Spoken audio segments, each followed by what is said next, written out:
The alarm buzzed at 5:30 a.m., piercing through the silence of our bedroom. I groaned, rolling over to hit snooze, but my wife, Emily, was already out of bed, her suitcase open on the floor and clothes neatly folded into it. "Big trip, huh?" I muttered, rubbing the sleep from my eyes. Emily smiled, that practiced, radiant grin she always wore when she wanted something from me. Her long blonde hair cascaded over her shoulders as she methodically packed. "It's a work conference, Jake. You know how these things go. Lots of networking, boring presentations, but necessary for climbing the corporate ladder." I didn't say anything, just leaned back against the headboard and watched her. Something felt off. Maybe it was the way she avoided meeting my eyes, or how she'd been glued to her phone the last few weeks, smiling at messages she wouldn't let me see. Or maybe it was the lingerie I caught her tucking into the corner of her suitcase, lacy, red, and far more risque than anything she'd worn for me in years. "Expecting a fancy dinner with the CEO?" I asked, half joking. She paused, her hand lingering over the suitcase, before looking at me with a small laugh. "Something like that. You know how these things are." I didn't. But I nodded anyway. Emily had been promoted to regional sales director a year ago, a role that came with a lot of perks, and even more travel. It had started with weekend conferences in Chicago, then extended business trips to Los Angeles. This time, it was 2 weeks in the Maldives, a supposedly work-centric retreat with a mix of team-building exercises and client schmoozing. But deep down, something gnawed at me. My gut told me this wasn't just a work trip. "Don't forget to call me," I said as I kissed her goodbye at the curb, watching as the airport doors swallowed her whole. That evening, I decided to distract myself with work.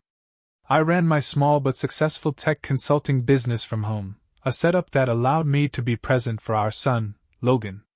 But as I sat at my desk, my thoughts kept circling back to Emily. The little things had been adding up. Her new gym routine, late-night text conversations with her boss, Brian, and the distance that had crept into our marriage. It felt like we were playing the roles of husband and wife, but the intimacy, the trust? It had faded. I shook my head, trying to push the thoughts away. There was no point in overthinking this. I trusted her, or at least I wanted to. Still, I couldn't shake the feeling that something wasn't right. 2 days later, my suspicions grew stronger. Logan had gone to bed, and I found myself scrolling aimlessly on my laptop when an email pinged on the shared family account. It was from the travel agency that had booked Emily's trip. I clicked on it, half expecting it to be a receipt or an itinerary. What I found stopped me cold. It wasn't a work conference at all. The reservation was for a luxury couples package at a private Maldives resort. The booking had been paid for by Brian's corporate account, but the email explicitly listed Emily as the second guest. My heart pounded in my chest as I stared at the screen. There was no ambiguity. This wasn't just suspicion anymore, this was proof. I didn't sleep that night. My mind raced with scenarios, from confronting her to hiring a private investigator to get undeniable evidence. But one thing was clear, I wasn't going to sit idly by. If Emily thought she could play me for a fool, she had no idea who she was dealing with. The next morning, I placed a call to her best friend, Samantha. "Sam," I said, my voice steady despite the storm brewing inside me. "I need your help." I paced the living room, the phone pressed tightly to my ear as I waited for Samantha to answer. She'd been Emily's best friend since college, a sharp, no-nonsense woman who often called Emily out when she stepped out of line. If anyone could help me unravel this, it was her. "Jake?" Samantha's voice crackled on the other end. "It's early. Everything okay?" "Not really," I replied, trying to keep the edge out of my tone. "I think Emily's lying to me about her trip." There was a long pause. "What are you talking about?" she asked, her voice cautious. "I just found out her work conference is actually a romantic getaway booked by her boss. In the Maldives." Sam let out a soft whistle. "That's damning. What are you thinking? Confront her?" "Not yet. I need proof. Something undeniable." Sam sighed. I hate to say this, Jake, but Emily's been acting different lately. Even with me. She's more guarded. I don't want to assume the worst, but if you're right. I just need to know, Sam. Can you keep this between us for now? Of course, she said without hesitation. Let me dig around. Maybe I can find something. If she's confiding in anyone, it's probably one of our mutual friends. Emily doesn't realize people talk. Thanks, Sam, I said, my grip on the phone loosening slightly. I appreciate it. The next few days were agonizing. I tried to focus on work, but my mind constantly wandered to Emily, imagining her lounging on a beach with Brian, sipping cocktails under the tropical sun. I didn't want to jump to conclusions, but the evidence was overwhelming. On the third day, Sam called back. Jake, I found something, she said, her voice low and urgent. What is it? I reached out to Molly. You remember her, right? She and Emily talk a lot. Anyway, Molly let it slip that Emily mentioned planning a dream vacation with someone special. She didn't say who, but it wasn't you. My stomach churned. Did she say anything else? Molly thinks Emily's been distant, like she's keeping secrets. She didn't press, but Jake, it doesn't look good. By Friday, I'd made up my mind. If Emily could sneak away for a romantic getaway with her boss, I wasn't going to sit at home playing the dutiful husband. I called up Samantha again, but this time, it wasn't for advice, it was for revenge. Sam, do you want to come over tonight? I asked, trying to sound casual. Why? She asked, a note of suspicion creeping into her voice. I hesitated. Emily's betrayal has been eating me alive. I need someone to talk to in person. I don't want to be alone right now. There was a pause, then Sam sighed. All right, Jake. I'll be there around 7. When Samantha arrived, I greeted her with a bottle of wine and a forced smile. She looked at me skeptically, her dark eyes scanning my face for answers. Jake, what's really going on? She asked as she sat on the couch, setting her purse aside. I don't know what to do, Sam, I admitted, pouring 2 glasses of wine. I feel like my marriage is falling apart, and Emily doesn't even care. Samantha reached out, placing a hand on my arm. You don't deserve this, she said softly. You've always been so good to her, and this is how she repays you? The warmth of her touch lingered longer than it should have. I looked into her eyes, searching for some kind of solace, but instead, I saw something else, something unspoken but undeniable. I don't want to be alone tonight, I said, my voice low. Samantha hesitated, her hand still on my arm. Jake, Emily doesn't deserve my loyalty anymore. I continued, leaning in closer. I'm tired of feeling like I'm the only one fighting for this marriage. Samantha's lips parted as if to protest, but then she stopped. Her gaze flicked to mine, and for a moment, we were both frozen. Then, as if something snapped inside her, she leaned forward, closing the gap between us. Our kiss was hesitant at first, a tentative crossing of lines neither of us had ever dared to approach. But as the tension melted into something more primal, it became clear, this wasn't just about revenge. It was about reclaiming the power Emily had stolen from me. The next morning, I woke up to sunlight streaming through the blinds. Samantha was lying next to me, her hair tousled and her breathing soft and even. For a brief moment, I felt a flicker of guilt, but it was quickly replaced by a sense of vindication. Emily had taken something from me, but I had taken something back. Samantha stirred, her eyes fluttering open. She looked at me, a mixture of regret and resolve on her face. Jake, what now? I don't know, I admitted. But Emily's not going to get away with this. As Samantha got dressed, I grabbed my phone. It was time to confront Emily, but not before I gathered the final piece of evidence to seal her fate. I spent the next day preparing. Emily wouldn't be back for another week, but I wasn't going to wait that long to take action. If she thought she could live a double life, I was about to shatter the illusion. After Samantha left, I called a private investigator I'd worked with a few years ago for a client's corporate case. His name was Rick Bennett, and he had a reputation for getting results. Rick, it's Jake, I said when he picked up. Well, well, Rick replied, his voice gruff and no nonsense. Long time, no see. What can I do for you? I need you to look into my wife. She's in the Maldives right now, supposedly on a work trip. But I've got reason to believe she's there with her boss. Rick didn't hesitate.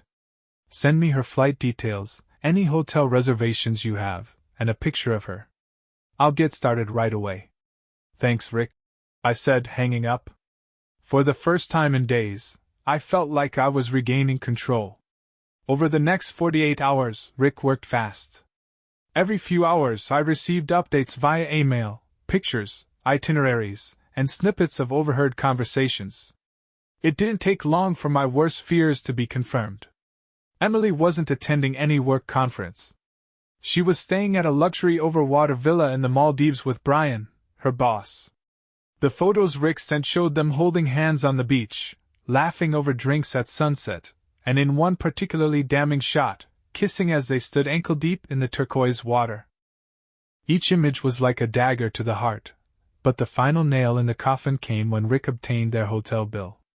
It included a private couples spa session, a champagne breakfast for two, and a romantic dinner on the beach.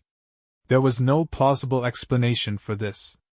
I stared at the evidence for hours, a storm of emotions raging inside me, anger, betrayal, and surprisingly, relief. The mask Emily had been wearing for months had finally fallen, and the truth was laid bare. It was time to confront her. On the fourth day of her trip, I waited until evening, Maldives time, to call her. She answered after a few rings, her voice breezy and cheerful. Hey, Jake. Sorry I didn't call yesterday. It's been so busy here. Busy, huh? I said, keeping my tone neutral. How's the conference? Oh, you know, the usual, she replied quickly. Meetings, networking, lots of boring stuff. How's Logan? He's fine, I said, gripping my phone tighter. But I've got a question for you, Emily. Are the sunsets in the Maldives as beautiful as they look in pictures? There was a long silence on the other end. What do you mean? She stammered, her voice suddenly shaky. You know exactly what I mean, I said, my voice cold. I know you're not on a work trip, Emily. I know you're in the Maldives with Brian. Her silence stretched on, and when she finally spoke, her voice was barely a whisper. Jake, I can explain. Oh, please do, I snapped. Explain how you lied to my face, packed your suitcase full of lingerie, and went on a romantic getaway with your boss. Jake, it's not what you think, she said, her voice trembling. Save it, I interrupted. I've seen the photos. I know about the spa, the dinner, the champagne breakfasts. So don't insult me by pretending this is anything other than what it is. Jake, I'm sorry, she said, her voice breaking. I didn't mean for this to happen. It was a mistake. Mistake? I barked. A mistake is forgetting to pick up milk from the store, Emily. Flying halfway across the world to cheat on your husband is a calculated decision. She started crying then, her sobs barely audible over the phone. But I felt no sympathy, just a cold, hollow emptiness. I'm coming home, she said through her tears. We can talk about this, fix this. Don't bother, I cut her off. You've made your choice, Emily. Now you can live with the consequences. I ended the call and threw my phone onto the couch, my chest heaving as I tried to catch my breath. For the first time in days, I felt an odd sense of calm. The truth was out, and there was no going back. The next morning, Samantha called. She'd heard from mutual friends that Emily was cutting her trip short, and she wanted to know how I was holding up. I'm done, Sam, I said. I confronted her last night. She admitted to everything. Samantha was quiet for a moment. What's your next move? I'm filing for divorce, I said without hesitation. And I'm not waiting for her to come home to do it. I don't blame you, Samantha said softly. You deserve better than this, Jake. Her words, kind and genuine, struck a chord in me. For the first time in weeks, I felt a flicker of hope. Emily's betrayal might have shattered our marriage, but it hadn't broken me. Emily's flight landed late in the evening.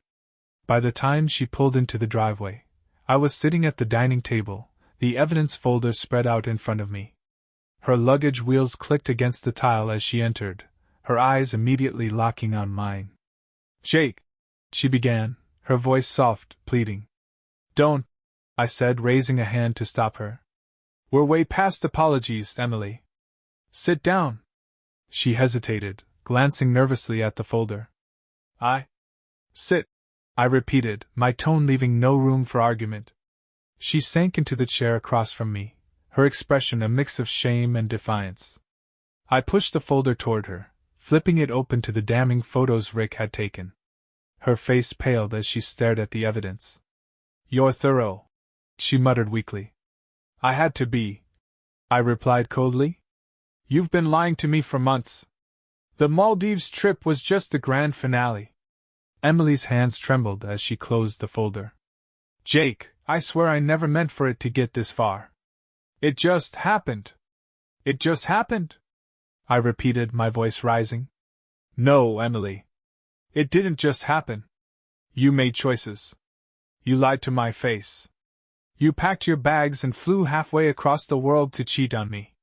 That doesn't just happen." Tears welled up in her eyes, but I didn't care.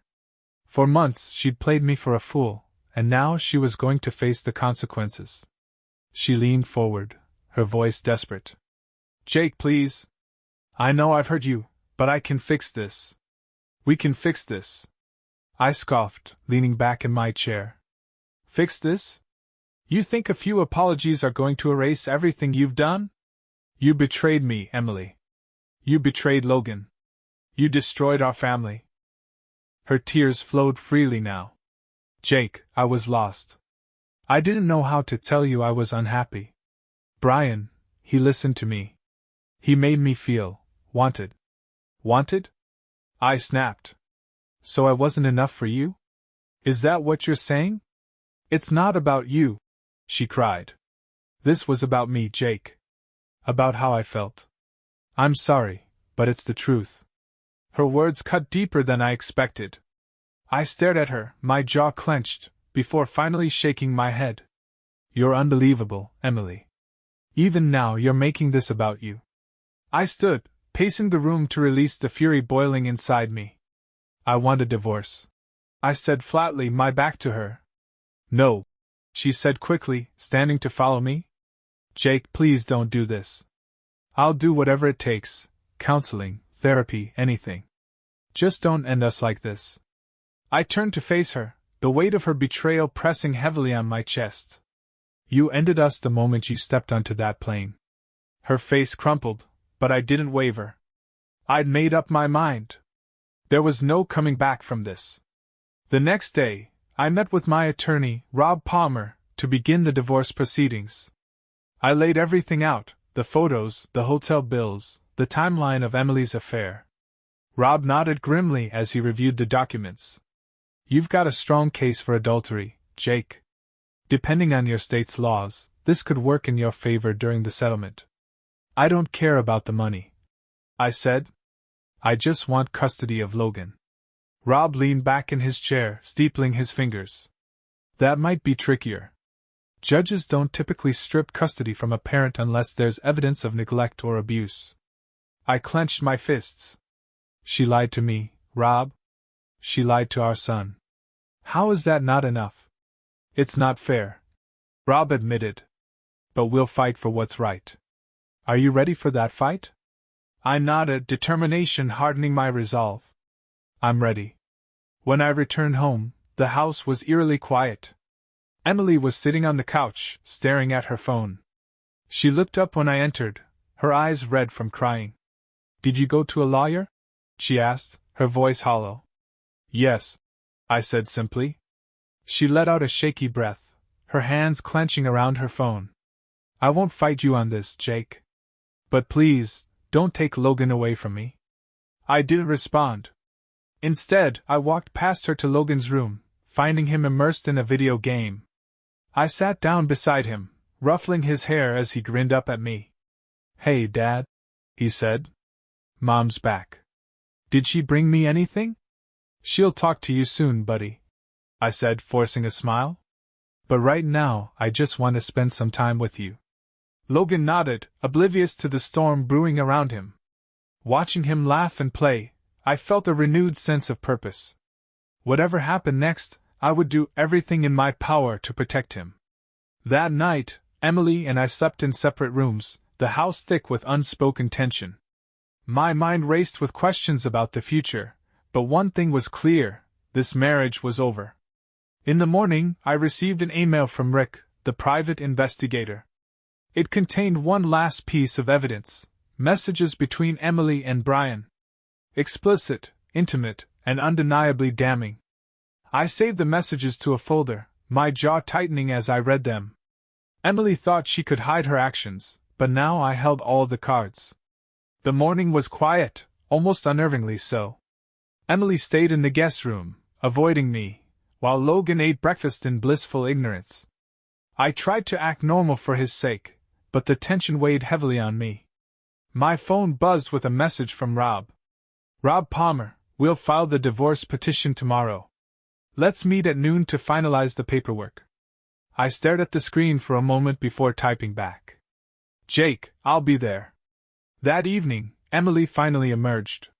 She approached me cautiously, her expression tentative. Jake, can we talk? I set down my coffee and leaned back in the chair. Talk, I said flatly. She sat across from me, twisting her hands in her lap. I've been thinking about what you said, about Logan, about us. I know I've hurt you, but I can't lose him. He's my son too. Her voice cracked, and I saw genuine fear in her eyes. But it wasn't enough to soften my resolve. You should have thought about that before you decided to cheat, I said coldly. Before you lied to both of us. She flinched, her eyes filling with tears. Jake, I made a mistake. I was selfish, I know that. But please don't punish me by taking Logan away. I'm not punishing you, Emily, I said, my tone sharp. I'm protecting him. You think he deserves to grow up watching his mom run off to cheat on his dad? Her tears spilled over as she covered her face with her hands. I'm sorry, she whispered, her voice muffled. I don't know how I let it get this far. I stared at her for a long moment, feeling no sympathy. This isn't just about me, Emily. It's about Logan. And I'll do whatever it takes to make sure he has a stable life.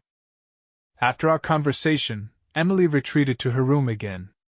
I stayed in the living room, scrolling through the messages Rick had sent me.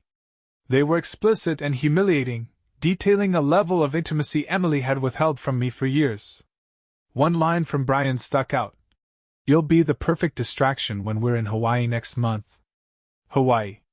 Another trip? My stomach turned. I hadn't even filed for divorce, and she was already planning another getaway with him. I clenched my fists, fighting the urge to storm upstairs and confront her. Instead, I sent the messages to Rob. They would only strengthen my case. The following morning, I dropped Logan off at school and headed to Rob's office. He greeted me with a firm handshake and gestured for me to sit. We're ready to file, Rob said, placing a stack of papers in front of me. You've got a strong case for primary custody, especially with the evidence we've gathered. Emily's affair undermines her argument for being a stable parent. I nodded, signing the papers without hesitation. What about visitation? I asked. Rob leaned back in his chair. Courts will likely grant her visitation rights unless we can prove she's unfit. But we can push for supervised visits, at least initially. Do it, I said. I don't want Brian anywhere near Logan. Rob made a note, his expression serious. Understood. This is going to get messy, Jake. Are you ready for that? I took a deep breath, then nodded. Whatever it takes. That evening I called Samantha. She'd been a constant source of support through this nightmare, and I needed someone to talk to. How are you holding up? She asked when she answered. Better now that I've filed, I said. But it's still hard. Logan doesn't know anything yet, and I don't know how to break it to him. You're doing the right thing, Jake, Samantha said gently. Logan will understand when he's older. Right now, he just needs you to be strong for him." Her words were comforting, but they didn't make the task any easier. I thanked her and ended the call, sitting alone in the quiet house. That night, Emily tried again to talk to me. I was sitting in the kitchen when she came in, her face pale and drawn. "Jake, please," she said, her voice trembling. "Can't we try counseling? Mediation? Something?" I shook my head. "There's nothing left to save, Emily. You destroyed this marriage the moment you chose him over me." Her shoulders sagged, and for a moment I thought she might leave. But then she said something that caught me off guard. "Jake, I don't love him," she whispered. "It wasn't about love. It was, I don't know, a distraction. I never stopped loving you." I laughed bitterly, the sound harsh in the quiet kitchen. "You have a funny way of showing it." "I'm serious," she said, her voice breaking. "I know I've messed up, but I don't want to lose you. I don't want to lose us." "There is no us, Emily," I said, my voice hard. "You killed that when you got on that plane." She looked like she wanted to argue, but she didn't. Instead, she walked away, leaving me alone with my thoughts. The days passed slowly after that. Emily stayed in the house, but we barely spoke. Logan remained oblivious, and I worked to keep things as normal as possible for him. But beneath the surface, everything was falling apart. And I wasn't sure how much longer I could hold it all together. Days turned into weeks, and Emily's presence in the house became unbearable. Each awkward interaction, every silent meal, and every time I caught her glancing at me with guilt in her eyes only fueled my anger. Logan still had no idea about the storm brewing around him, and I was determined to keep it that way until the divorce was finalized. One evening, as I worked in my home office, my phone buzzed. It was Rick, the private investigator. "Jake, we need to talk," Rick said without preamble. His tone was serious. "What now?" I asked, already bracing myself. "I did some digging into Brian," Rick said. "Turns out, this guy has a history. He's been involved in at least 2 other workplace affairs. Both times, the women ended up being scapegoated when the relationships came to light. One was fired, and the other took a massive professional hit." My grip tightened on the phone. "So he's a serial cheater who ruins careers?" "Exactly. And if Emily's not careful, she could be next." "Let her," I said coldly. "I'm done cleaning up her messes." Rick hesitated. "I get it, Jake. But this could affect custody. If Emily loses her job or her reputation takes a hit, she might use it to play the sympathy card in court." I closed my eyes, frustration boiling in my chest. "What do you suggest?" "I'll keep an eye on Brian," Rick said. "If this goes public, we'll be ready." That night I couldn't sleep. Rick's warning churned in my mind. Emily had already destroyed our marriage. Now she was gambling with her career and potentially Logan's stability. Part of me wanted to let her crash and burn. But another part, the part that still remembered the woman I fell in love with, felt a twinge of something close to pity. The next morning, I decided to confront her. "Emily," I said, finding her in the kitchen. She was pouring coffee, looking worn and frazzled. "We need to talk." She glanced up warily. "About what?" "Brian," I said flatly. Her face paled, and she set the coffee pot down with a clatter. "What about him?" "I know about his history. The other women. The careers he's destroyed." Emily's eyes widened. "What are you talking about?" "Rick found everything," I said.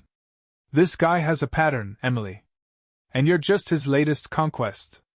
Do you really think he cares about you? Or that he's going to stick around when things get messy?" She sank into a chair, her face crumpling. "I don't know," she whispered.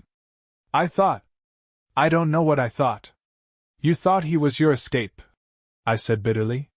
"But he's using you, Emily. Just like he used those other women." Her hands trembled as she buried her face in them. "Jake, I'm sorry. I've made such a mess of everything." "Yes, you have," I said, my voice cold. "But here's the difference. You had a choice. Logan didn't. At the mention of our son, Emily sobbed harder. I never wanted to hurt him. But you did, I said. And if you're not careful, you're going to lose him too. Over the next few days, Emily kept to herself, barely leaving her room. Meanwhile, Rick sent me updates on Brian. True to his nature, Brian was already showing signs of moving on, distant texts to Emily, less frequent calls, and late nights spent with other women. When I confronted Emily with this, she didn't argue.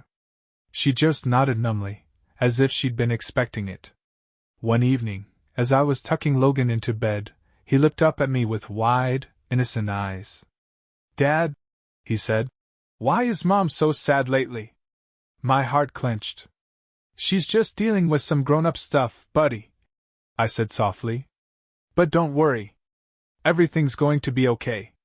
Promise? He asked. I forced a smile, brushing his hair back. I promise. But even as I said the words, I wasn't sure if they were true. The day of our first court hearing arrived, and the atmosphere was tense. Emily and I sat on opposite sides of the room, avoiding each other's gaze. My attorney, Rob, laid out the evidence, the affair, the financial records, the impact on Logan. Emily's attorney countered with arguments about her role as Logan's primary caregiver, painting her as a loving mother who had made a mistake but was committed to her son. As the judge reviewed the evidence, I couldn't help but glance at Emily. She looked smaller somehow, as if the weight of her actions had finally crushed the confident woman I once knew. When the judge finally spoke, his words were measured but firm. Based on the evidence presented, primary custody will be granted to Mr. Jacobs. Mrs. Jacobs will have visitation rights, subject to conditions determined by the court. Emily let out a quiet sob, her shoulders shaking. I felt no triumph, only a hollow sense of finality. That night, as I sat alone in the living room, I thought about everything that had led us to this point. The love we once shared, the family we built, and the betrayal that tore it all apart. There were no winners in this story. Only survivors. The house felt different after the court hearing, quieter, heavier, almost suffocating. Emily had moved her things into a small apartment nearby, close enough for her court-mandated visitations with Logan but far enough to make the distance between us feel permanent. It should have felt like a victory, but it didn't. I spent the first night alone in our bedroom, staring at the ceiling, replaying the judge's words in my mind. Primary custody to Mr. Jacobs. It was what I'd fought for, what I wanted. But it came with a crushing weight of responsibility. Emily's first visitation with Logan was the following Saturday. She picked him up in the morning, her eyes red-rimmed and puffy but determined to put on a brave face for him. Logan, blissfully unaware of the turmoil between us, ran to her with open arms. Hey, bud, she said, kneeling to hug him tightly. Ready for a fun day? Yeah, he chirped, his excitement bringing a rare, fleeting smile to her face. I stood in the doorway, watching the exchange with a mix of emotions. Part of me wanted to tell her to leave, that she didn't deserve his innocence or his trust. But another part, quieter, more resigned, knew Logan needed his mom, even if she'd failed me. Have him back by 6, I said flatly. Emily nodded, her gaze lingering on me for a moment before she turned and led Logan to her car. I watched them drive away, the empty house behind me echoing my own solitude. The hours crawled by that day. I tried to focus on work, on cleaning, on anything to keep my mind occupied, but nothing stuck. Around 3 in the afternoon, Samantha called. Hey, she said, her voice warm but tinged with concern. How are you holding up? Fine, I lied, leaning back in my chair. Logan's with Emily. The house feels strange without him. I can imagine, she said softly. Do you want some company? I can bring dinner. For a moment, I hesitated. The last time Samantha and I were alone together, lines had been crossed. Lines I wasn't sure I wanted to revisit. But the thought of spending the rest of the day in silence was unbearable. Yeah, I said finally. That'd be nice. Samantha arrived an hour later, carrying a takeout bag from our favorite Thai place. She set the food on the counter and glanced at me with a small smile. I brought extra spring rolls. I figured you could use the comfort food. Thanks, I said, managing a faint smile as I grabbed plates from the cupboard. As we ate, the conversation stayed light. Logan's school projects, her latest work drama, a ridiculous story about a coworker's failed attempt at office yoga. For the first time in days, I found myself laughing. You know, she said, her tone turning serious as she set down her fork. You're handling all of this better than most people would. Doesn't feel like it, I admitted, taking a sip of water. Most days it just feels like I'm barely holding it together. That's because you care, she said. About Logan, about doing what's right. That's what makes you a good dad. Her words struck a chord, and I looked at her, really looked at her. She wasn't just Emily's best friend anymore. She was someone who had been there for me in ways I didn't expect. Someone who saw me, even when I felt invisible. After dinner, we moved to the couch, sipping wine as the conversation drifted into deeper territory. Do you ever regret it? I asked suddenly. Getting close to Emily? To me? Samantha tilted her head, studying me for a moment. No, she said firmly. I regret what Emily did. But you? No. You're one of the few people in my life I know I can count on. Her honesty hit me harder than I expected. It's strange, I said, my voice quiet. Even after everything, part of me still feels like I failed her. Like I wasn't enough. That's not on you, Jake, Samantha said, reaching for my hand. Emily's choices were hers alone. Don't take that burden. Her hand was warm against mine, and for a moment, the room seemed to shrink, the weight of the world fading into the background. I didn't know if it was the wine, the loneliness, or something else entirely, but I leaned in. This time, there was no hesitation. The kiss was slow, tentative, as if we were both testing uncharted waters. But as the seconds passed, it deepened, the unspoken tension between us finally breaking free. When we pulled apart, Samantha's eyes searched mine. Jake, are you sure about this? She whispered.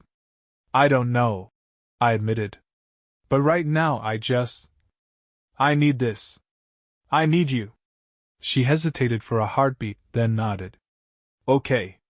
The next morning, as sunlight streamed through the curtains, I woke to the sound of my phone buzzing on the nightstand.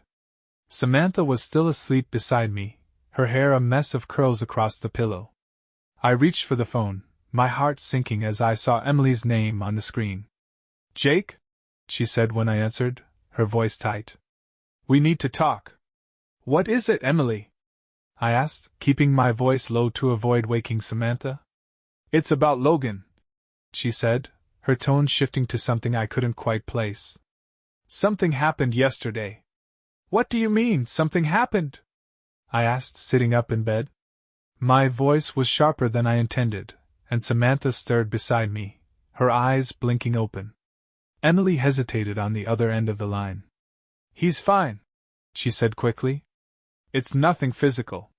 But he asked me some questions yesterday. Questions I wasn't prepared to answer. What kind of questions, Emily? I pressed, my grip tightening on the phone. He asked why we don't live together anymore, she said, her voice wavering. Why I'm in an apartment, and you're still in the house. I rubbed my temple, frustration simmering beneath the surface. And what did you tell him? I told him the truth, mostly, she said. That we're taking some time apart because grown-ups don't always agree. But Jake, he's not stupid. He knows something's wrong. No thanks to you, I muttered under my breath. What was I supposed to say? Emily snapped. That I destroyed our marriage? That his mom is the villain in this story? Maybe you should have thought about that before you got on that plane, I shot back. There was a long silence before she spoke again, her tone softer. I need your help, Jake. He's going to ask you too. We have to be on the same page for his sake. For his sake? I repeated bitterly. The time to think about his sake was months ago, Emily. She didn't respond, and I finally sighed. Fine. I'll talk to him. But I'm not covering for you. He deserves the truth, even if it's hard to hear. Jake, she began, but I hung up before she could finish. Samantha sat up beside me, pulling the sheet around her. Everything okay? No, I said, running a hand through my hair. Logan's starting to figure things out. Emily wants us to play nice for his sake, but it feels like she's just trying to save face. Samantha rested a hand on my arm. He's a smart kid, Jake. He'll see who's been there for him through this. That's what matters. Her words were comforting, but they didn't ease the knot in my stomach. Later that morning, I sat down with Logan at the kitchen table. He was munching on cereal, completely oblivious to the weight of the conversation I was about to start. Hey, buddy, I said, sitting across from him. Can we talk for a minute? Sure, he said, his mouth full of cereal. I hesitated, searching for the right words. You've probably noticed that things are a little different lately. With me and Mom. Logan nodded, setting his spoon down. Yeah. Why don't you guys live together anymore? I took a deep breath. Sometimes grown-ups have problems they can't fix. And when that happens, they decide it's better to live apart. Is it my fault? He asked, his voice small. The question hit me like a punch to the gut. No, Logan, I said quickly, reaching across the table to take his hand. It's not your fault. None of this is your fault. Mom and I both love you very much, and that's never going to change. Okay, he said, nodding slowly. But I could see the worry lingering in his eyes. I wanted to say more, to tell him the whole truth, but I stopped myself. He wasn't ready for that, and maybe I wasn't either. That afternoon, Emily came to pick Logan up for her visitation. She looked at me hesitantly as she stood in the doorway. Did you talk to him? She asked. I did, I said curtly. I told him the truth. The parts he needs to hear for now. Emily nodded, her expression conflicted. Thank you? I didn't respond, just watched as she took Logan's hand and led him to her car. As they drove away, I felt an odd mix of relief and sadness. That evening, Samantha came over again. We sat on the couch with glasses of wine, the silence between us comfortable. Did he take it okay? She asked, breaking the quiet. As well as can be expected, I said. He's confused, but he's strong. He'll get through this. And you? She asked, her gaze searching mine. How are you holding up? I sighed, leaning back against the couch. I don't know. Some days I feel like I'm finally moving forward. Other days, it feels like I'm stuck in the same nightmare. Samantha set her glass down and turned to face me. You're not stuck, Jake. You're doing what you need to do. For Logan. For yourself. Her words, simple but sincere, struck a chord. I reached for her hand, squeezing it gently. Thank you? For everything. She smiled, her eyes softening. Always. But even as I sat there with Samantha, a growing sense of unease crept over me. Something about Emily's tone on the phone earlier, the way she'd seemed almost desperate. And when my phone buzzed later that night with a message from Rick, that unease turned into a full-blown chill. Rick Bennett, got an update on Brian. You're going to want to see this. Call me ASAP. Rick picked up on the first ring, his voice tense and urgent. Jake, we've got a situation. What is it? I asked, sitting up straighter on the couch. Samantha glanced at me, her expression shifting to concern. Brian's been pulling some shady moves at work, Rick said. He's under investigation for embezzlement. Large sums of money are missing, and it's only a matter of time before this blows up. I rubbed my temple, trying to process the information. How does this affect me? It's not just about Brian, Rick continued. Emily's name has come up in the investigation. Apparently, Brian funneled money through her department to cover his tracks. What? I said, my voice rising. Emily wouldn't do that. She's not that stupid. I don't think she knew, Rick said. But it doesn't matter. Her signature's on several documents, and if this goes public, she's going to be dragged down with him. I leaned back, feeling the weight of the news settle over me. Does she know? Not yet, Rick said.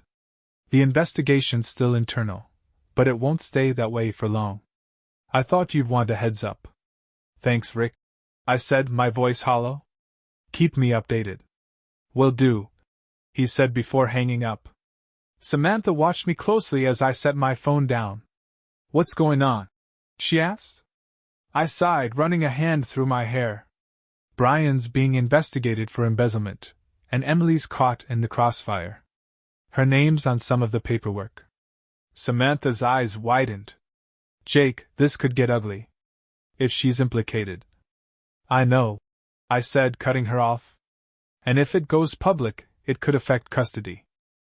The last thing Logan needs is to be tied to this mess. Samantha reached for my hand. What are you going to do? I don't know, I admitted. But I need to talk to Emily. She needs to know what's coming. The next morning, I called Emily. She answered after a few rings, her voice wary. Jake? We need to talk, I said. It's important. Can it wait? I'm with Logan, she said, her tone defensive. No, I said firmly. This can't wait. I'll come to you. After some hesitation, she relented, giving me the address of a park where she and Logan were spending the morning. When I arrived, I found Emily sitting on a bench, watching Logan play on the swings. She looked tired, her shoulders slumped, and her usual polished appearance slightly disheveled.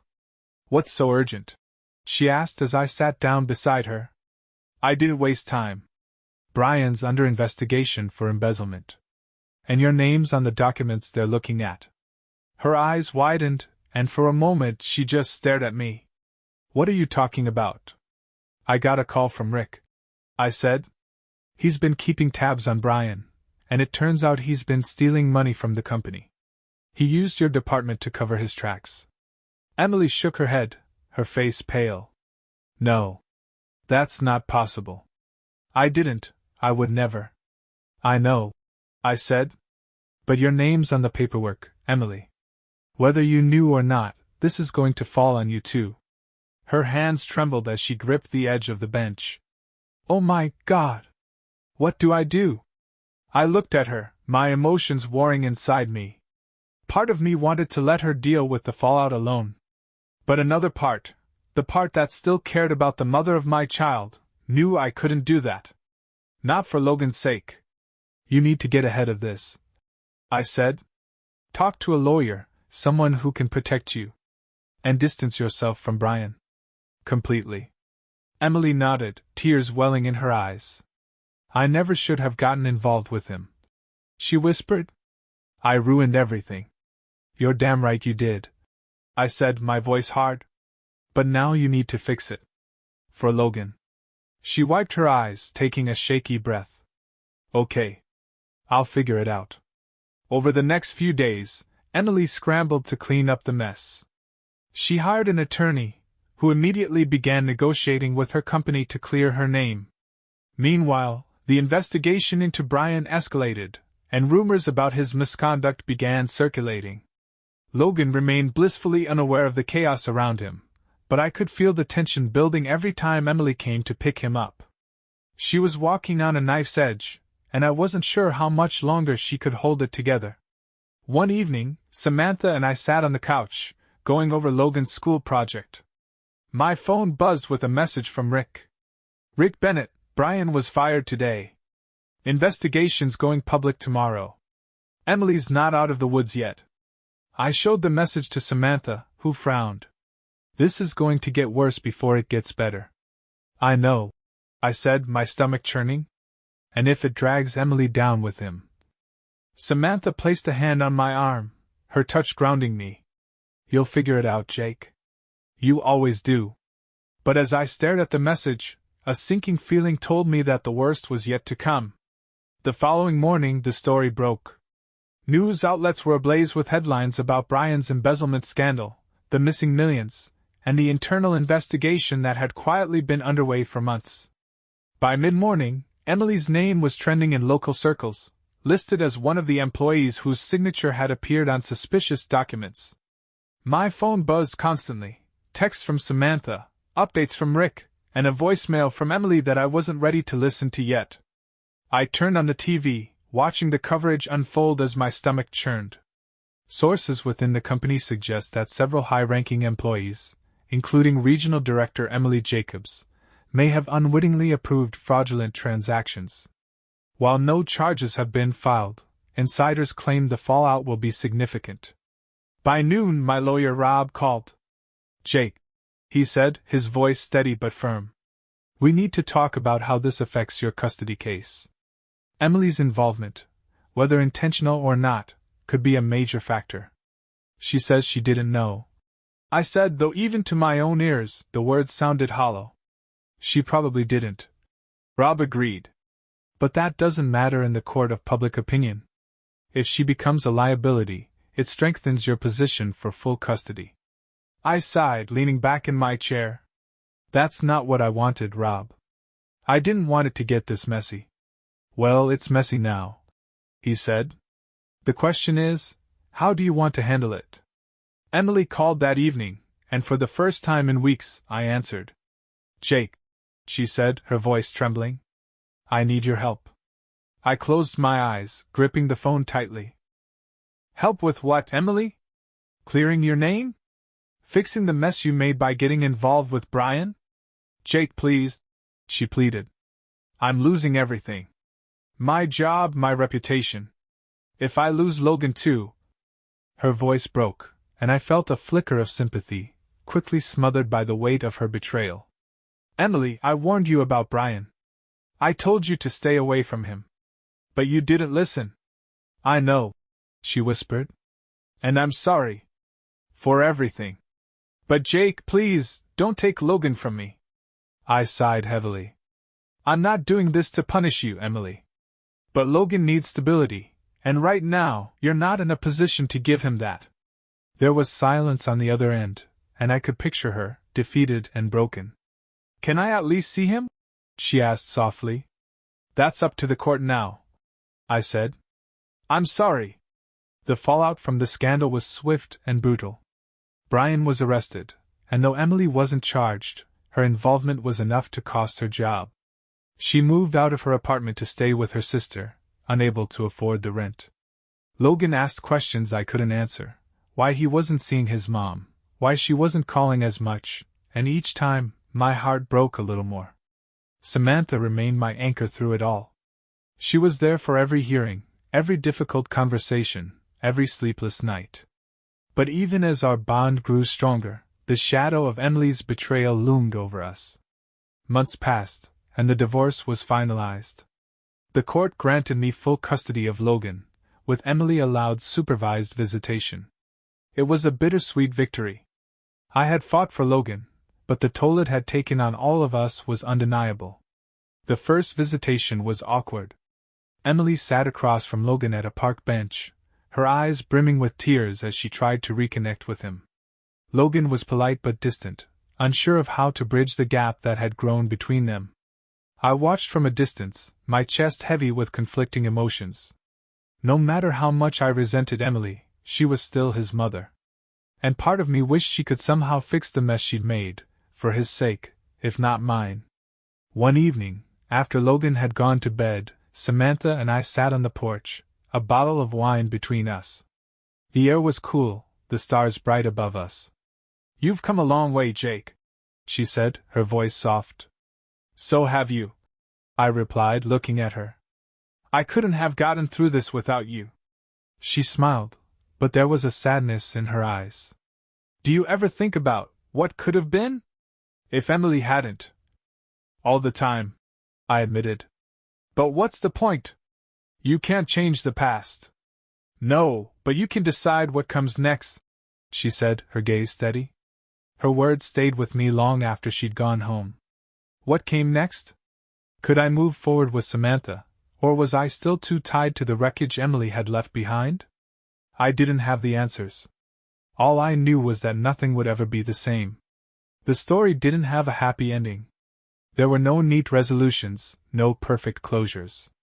Just the messy, painful reality of betrayal, loss, and trying to pick up the pieces. But as I tucked Logan into bed each night, I reminded myself that sometimes survival was enough. For now.